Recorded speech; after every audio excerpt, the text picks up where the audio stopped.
Masalah gambar itu adalah macam-macam. Gini loh ya. Gambar ada Buya rinci di dalam benang merah ada 5 model gambar. Gambar yang mutlak diharamkan adalah apa? Gambar yang mutlak diharamkan adalah patung. Patung. Patung itu adalah gambar yang mujassamah. Gambar yang mujassadah al-mujassamah. Mujassadah yang berbentuk. Jadi ada gambar yang mutlak haram, tidak ada tawar, adalah gambar yang mujassadah yang berbentuk dari yang bernyawa. Yang berbentuk yang bernyawa. Itu adalah mutlak haram, tidak ada tawar. Patung-patung.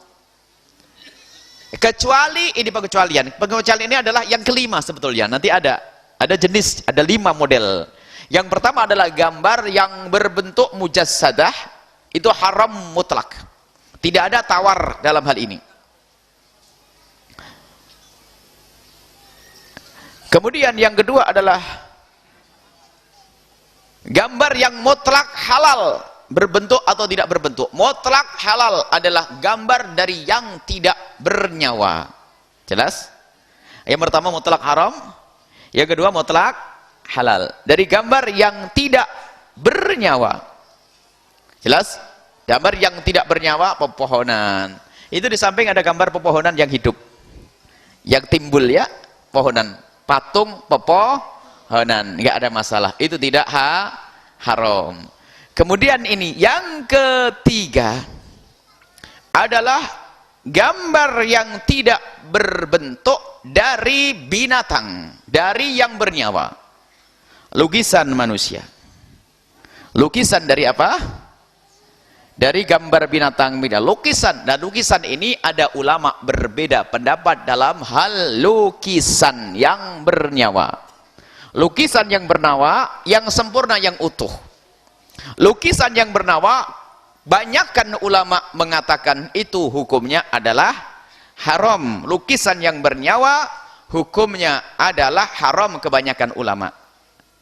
Jika gambarnya utuh.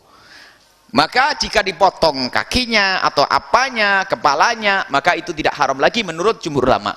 Tapi pendapat yang kedua, maka tidak haram ini. Lemah pendapat yang kedua. Artinya kalau urusan lukisan ini masih ada celah. Cuman kebanyakan ulama mengatakan haram. Yang keempat adalah fotografi. Fotografi. Jadi kalau fotografi itu adalah tidak termasuk golongan melukis, karena melukis itu diharamkan karena dia menghayalkan sesuatu, membuat sesuatu, nanti diperintahkan ahyuha, ahyu ma khalaqtum, hidupkan apa yang telah kau buat. Jadi apa? Kita menghayalkan sesuatu bentuk lalu kita gambar, maka ini yang tidak boleh. Tapi yang namanya fotografi itu tidak, bukan membentuk sesuatu yang baru, tapi orangnya ada, binatangnya ada. Kemudian dibidik sama kamera, kemudian disimpan di dalam alat simpannya, kemudian ditampilkan lagi di dalam bentuk yang berbeda. Itu bukan bagiannya ini. Ini bukan bagian lukisan. Karena apa? Saya tidak membuat sesuatu yang baru. Coba gambarnya ibu adalah tetap gambarnya ibu, bapak gambarnya bapak. Itu lain, bukan masuk bab yang diharamkan ini. Maka fotografi dan fotografi lah. Maka di dalam urusan fikih ini ada namanya tahqiqul manat sama tangqihul manat. Tahqiqul manat itu adalah apa yang disabdakan Nabi yang waktu itu apa sih? Sebenarnya yang dimaksud dengan la'anallahu al-musawwirin, Allah mengutuk orang-orang yang menggambar. Gambar apa sih? Waktu Nabi ngomong begitu tuh apa judulnya?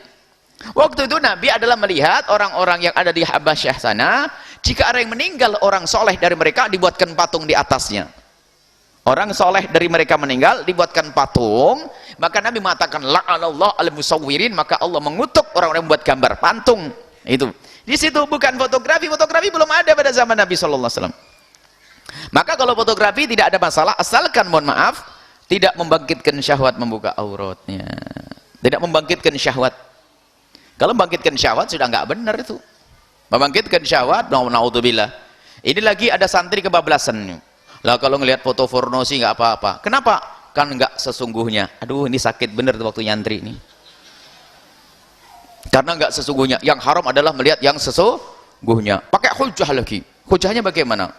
Suatu ketika jika ada orang berkata bahwa kalau aku melihat istriku, maka kalau aku melihat apa? maka istriku akan tercerai. Kalau sekarang aku melihat istriku, maka akan tercerai. Lalu aku melihat dari cermin, maka tidak tercerai, kata ulama. Melihat dari cermin. Kenapa kau tidak tercerai? Karena cermin tidak sesungguhnya. Ini kan urusan sumpah. Cuman kalau orang lihat dari cermin gambar orang telanjang itu ya tetap bangkitkan syahwat. Foto aneh bener nih kadang. Ini fikih ngantuk itu namanya. Sampai ada suatu ketika orang bertanya, subhanallah ya, semoga Allah mengampuninya dan mengampuni kami semuanya. Waktu berada di, kita belum pindah ke sini, ada seorang yang dia sebetulnya ustadz juga. Wong melihat gitu saja kok haramkan, itu bukan sesungguhnya. Apalagi jika untuk membangkitkan syahwat di saat kita ingin hubungan dengan istri. Innalillah, subhanallah. Sudahlah, kalau memang ada orang pernah senang melihat yang demikian, itu tidak baik, jangan disebarkan ke orang lain lalu berfatwa itu boleh. Anggap saja itu aib sendiri, minta ampun kepada Allah. Jangan memfatwakan nggak apa-apa. Nggak apa-apa bagaimana? Bangkitnya syahwat dari apa kira-kira? Wah, ulama mengatakan kalau kita ngelihat tremos hingga tembok syahwat, jangan dilihat di tembok. Ini menjadi masalah kadang-kadang orang yang ngentengin ini. Ngaji tapi ngentengin. Asalkan tidak asli, tidak sesungguhnya, maka tidak haram. Subhanallah. Pantes ya kayak gitu? Ya. Kalau memang itu mungkin orang punya kebiasaan jelek, urusan dia dengan Allah, minta ampun setiap saat. Mungkin dia lihat minta ampun. Tapi jangan berfatwa, jangan mebarkan fatwa, itu boleh. Jadi fotografi asalkan wajar, itu bukan sesuatu yang diharamkan. Akan tapi harus kita hargai. Ada ulama India, dari saudara-saudara kita ulama India dari ahli sunnah wal jamaah, yang mereka adalah kebanyakan Maturidiyah, banyak dari India termasuk foto pun diharamkan oleh mereka. Tapi ini bab saddu dhara'i, karena memang mereka punya misi besar.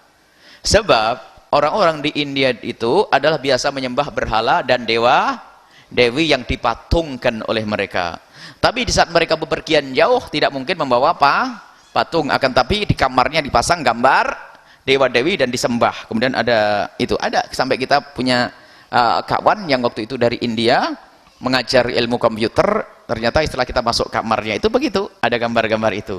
Maka setelah itu kami tersadar, oh benar, makanya kalau ulama India keras, biarpun foto haram. Kenapa? Karena mereka masih dekat dengan membawa gambarnya dewa-dewi. Tapi di masyarakat yang aman seperti ini tidak ada masalah, foto-foto nggak ada masalah, asalkan foto yang benar, foto yang terhormat. Kemudian yang terakhir, yang kelima adalah boneka untuk anak kecil itu dimaafkan. Boneka. Jadi ada 5 model foto. Jadi animasi itu bukan termasuk golongan yang pertama, karena itu bukan patung, masih ada celah animasi. Maka buatlah animasi yang benar, animasi yang islami. Maka kalau animasi itu adalah bukan termasuk golongan yang mutlak diharamkan. Animasi bukan mutlak yang diharamkan. Paling tidak masuk bab yang kedua atau bab yang ketiga. Jadi tidak mutlak diharamkan, masih ada celah. Maka kalau ada orang yang menekuni dunia animasi membuat kartun islami, apalagi kartun, kalau kartun sudah modelnya tidak kayak beneran kan, kartun. Jadi insya Allah ini sesuai dengan yang kita rinci tadi, itu bukan mutlak diharamkan.